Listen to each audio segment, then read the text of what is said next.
হে everyone, good afternoon. সকাল থেকে আজকে ভেবে রেখেছিলাম যে আজকে ছট ঠাকুর দেখতে যাব। তো ভোরবেলা যেতে বেশি ভালো লাগে, কিন্তু যেহেতু বাবি ছোট, বাবি ভোরে যেতে পারবে না, সেই জন্য কিন্তু বিকালবেলায় আমরা বেরিয়ে পড়লাম।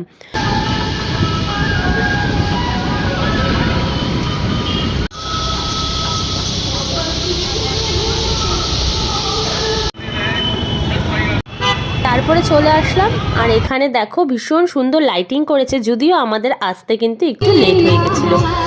বেশিরভাগ লোকেই কিন্তু ডালা নিয়ে চলে যাচ্ছিল। তারপরে যাই হোক, আমরা দেখতে পেরেছি, বাবিকেও জায়গাটা দেখালাম। বাবি এই ফার্স্ট টাইম দেখলো এখানে ছট পূজা কেমন হয়।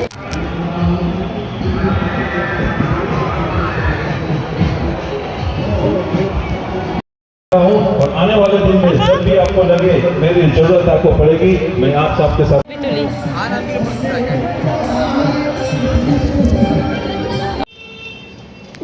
কি একটা মেলার থেকে কিনলো, ওই তো মেলাই তো বলবো, কি বলবো, বাজা একটু বাজা।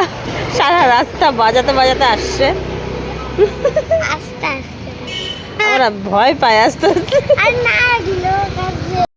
এই অন্ধকারে তো আমাদের দেখাও যাচ্ছে না। সারা রাস্তা আস্তে আস্তে বাজাচ্ছে, যদি লোকে বকা দেয় সেই কারণে না।